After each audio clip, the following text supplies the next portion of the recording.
நிறைவாழ்வு AG சபை வழங்கும் morning மன்னாவிற்கு உங்களை அன்போடு வரவேற்கிறோம். ஆண்டவராய் இயேசு கிறிஸ்துவின் நாமத்தினாலே நல் வாழ்த்துக்களை தெரிந்து கொள்கிற நாளில் உங்களை சந்திப்பதிலே மிகுந்த சந்தோஷம். எனக்கு அன்பான தேவ பிள்ளைகளே, இன்றைக்கு கர்த்தர் நம்மளோடு பேசுகிற வார்த்தை ஏசாயா தீர்க்கதரிசன புத்தகம் 53ஆம் அதிகாரம் 10வது வசனத்துடைய கடைசி பகுதியை நான் வாசிக்கிறேன். கர்த்தருக்கு சித்தமானது அவர் கையினால் வாய்க்கும் என்று. இந்த ஏசாயா தீர்க்கதரிசன புத்தகம் 53ஆம் அதிகாரம் ரொம்ப முக்கியமான அதிகாரம். ஆண்டவராய் இயேசு கிறிஸ்து சிலுவையிலே படக்கூடிய பாடுகளை குறித்து ஏசாயா பல நூற்றுக்கணக்கான வருடங்களுக்கு முன்பாகவே தீர்க்க தரிசனமா அவர் சொல்லியிருக்கிறார். அந்த வார்த்தையுடைய கடைசி பகுதி தான் வாசிச்சேன். கர்த்தருக்கு சித்தமானது அவர் கையினால உங்களுக்கு கிடைக்கும். நிறைய காரியங்கள் வாய்க்காம போயிருக்கலாம், நம்ம பாச சொல்ல போனா விளங்காம போயிருக்கலாம், அது கிடைக்காம போயிருக்கலாம். ஆனா கர்த்தர் உங்க கூட பேசுறாரு. உன்னுடைய விருப்பங்களும் உன்னுடைய ஆசைகளும் உன்னுடைய ஜெபங்களும் அநேக நேரத்துல கேட்கப்படல, நீ ரொம்ப வருத்தப்படுற, உனக்கு கிடைக்கல, அது வாய்க்கல. கர்த்தருக்கு கண் இருக்கா, காது இருக்கா, மூக்கு இருக்கா, அதெல்லாம் இருந்தா அவர் ஏன் என்னை இப்படி விடுறாரு, எனக்கு ஏன் இது கிடைக்க மாட்டேங்குது, எனக்கு ஏன் நல்ல ஒரு ஜாப் கிடைக்கல, எனக்கு ஏன் குழந்தை கிடைக்கல, எனக்கு ஏன் திருமணம் நடக்கல, எனக்கு ஏன் நல்ல இப்படிப்பட்ட ஒரு வாழ்க்கை கிடைக்கல, எனக்கு ஒரு நல்ல வீடு ஏன் கிடைக்கல, எனக்கு ஏன் நல்ல ஒரு கார் கிடைக்கல, எனக்கு ஏன் நல்ல ஒரு பைக்கு கிடைக்கல, நிறைய காரியங்கள் குறித்து ஏன் ஏன் ஏன் ஏன் நம்ம கேள்வி கேட்டுட்டு இருப்போம். அதுக்கு கர்த்தர் இன்னைக்கு ஒரு விடை சொல்றாரு. எனக்கு சித்தமானா நான் உனக்கு அதை செய்வேன். ஒரு பழமொழி சொல்லுவாங்க தெரியுமா, கொடுக்கிற கடவுள் ஊரை பிச்சுட்டு கொடுப்பாரு. நம்முடைய ஆண்டவர் எப்படிப்பட்டவர் தெரியுமா? அமுக்கி புளிக்கி மடியில சரிந்து விழும்படியான ஆசீர்வாதங்களை கொடுக்கிறவர் நம்முடைய ஆண்டவர். அவருக்கு சித்தமானா சரிந்து விழப்படக்கூடிய அளவிற்கு உங்களை ஆசீர்வதிப்பார். உங்க தேவைகளுக்கு அவர் போதுமானவராக இருப்பார். நிறைய நேரம் நாம சில ஆசைகளை பிடிச்சுக்கிட்டு, சில இச்சைகளை பிடிச்சுக்கிட்டு, சில காரியங்களை குறித்து பிடிச்சுக்கிட்டு நம்ம வைராக்கியம் பாராட்டுவோம். இது எனக்கு கர்த்தர் செய்யணும், இது எனக்கு கர்த்தர் செய்யணும், இது எனக்கு கர்த்தர் செய்யணும்னு சொல்லி. அப்படி இல்லாம கர்த்தருடைய கரத்துல ஒப்பு கொடுங்க. கர்த்தாவே, என்ன உங்க கரத்துல ஒப்பு கொடுக்கிறேன்.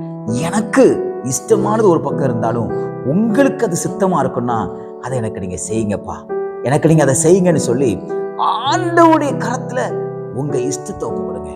இஷ்டத்தை ஒப்பு கொடுங்க. நான் சொல்றேன், அது கர்த்தருக்கு சித்தமான மலைகளையும் பெயர்த்து அதை கொண்டு வந்து உங்களுக்கு தருவார்.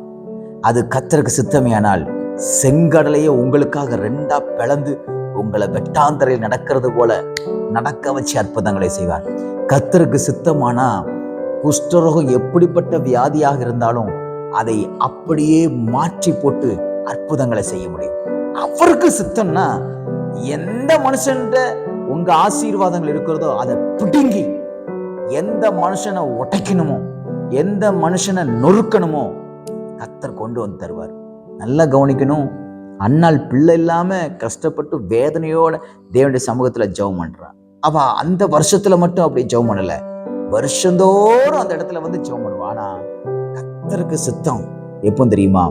அவருக்கு ஒரு என்னோட பேசுறதுக்கு ஒரு பிள்ளை இல்லை, ஒரு தீர்க்கதரிசி இல்லைன்னு ஒரு எம்டினஸை ஃபீல் பண்ணும்போது அப்போ அண்ணால பாக்குறாரு. இவளுக்கு ஒரு பிள்ளைய கொடுத்து அவருடைய வயிற்றுல சாமுவேலுங்கிற ஒரு பிள்ளைய வளர்க்க வச்சு அவன் கூட நான் பேசணும், அவன் ஜனங்களுக்கு சொல்லட்டும்னு சொல்லி அவருடைய சித்தம் வரும்போது அண்ணாளுக்கு கர்த்தர் ஒரு ஆண் பிள்ளையை கொடுத்தார். அவருடைய சித்தம் அப்படிங்கும் போது, அவருடைய சித்தமும் நம்முடைய ஜெபமும் ஒன்றாக இணையும் போது, அது எப்பேற்பட்ட காரியமாக இருந்தாலும் சரி, எத்தனை வருடங்களுக்குரிய காரியமாக இருந்தாலும் சரி, எவ்வளவு லட்சங்களுக்குரிய காரியமாக இருந்தாலும் சரி, அதை அவர் உடைச்சி உங்களுக்கு அற்புதங்களை செய்ய முடியும். விசுவாசிக்கிறீங்களா? அதே நேரத்தில் இன்னொரு பக்கம் இருக்குது. அவருக்கு சித்தமில்லாத காரியங்களை நீங்க உருண்டு பிறண்டு தலைகளை நின்று கேட்டாலும் சில காரியங்களை கர்த்தர் செய்ய மாட்டார். சில பேருடைய வலுக்கட்டாயத்தினால சில காரியத்தை செய்வார். அப்போ என்ன நடக்கும் தெரியுமா? கர்த்தரால் வரும் ஆசீர்வாதம் வராம தேவன் உங்க விருப்பத்துக்கு கொடுத்து அதனால நீங்க ரொம்ப கஷ்டங்கள் அனுபவிப்பீங்க.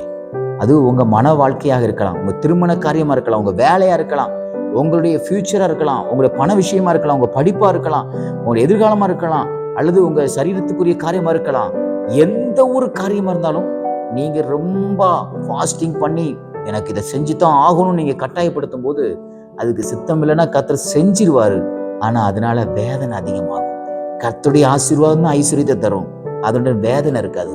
ஆனா நீங்க அடம்பிடிச்சு கேட்கறது நிமித்தமா அதை செஞ்சிருவாரு, அதனால வேதனை. சில பேர் ஆசைப்பட்டு கல்யாணம் முடிப்பாங்க, லவ் பண்ணி மேரேஜ் பண்ணிக்குவாங்க, ஆசைப்பட்டு சில வீடை வாங்குவாங்க, ஆசைப்பட்டு சில பிசினஸ் ஆரம்பிப்பாங்க. பல பேருடைய பேச்சை கேட்டு அதையே நான் செய்யணும்னு சொல்லி வலுக்கட்டாயமா தேவனிடத்துல இருந்து அதை வாங்கிக்கொள்ளணும்னு சொல்லி தீவிரமா நடப்பாங்க. கடைசியில வேதனையும் கஷ்டமும் நஷ்டமும் தான் அதுல மீதமா இருக்கும்.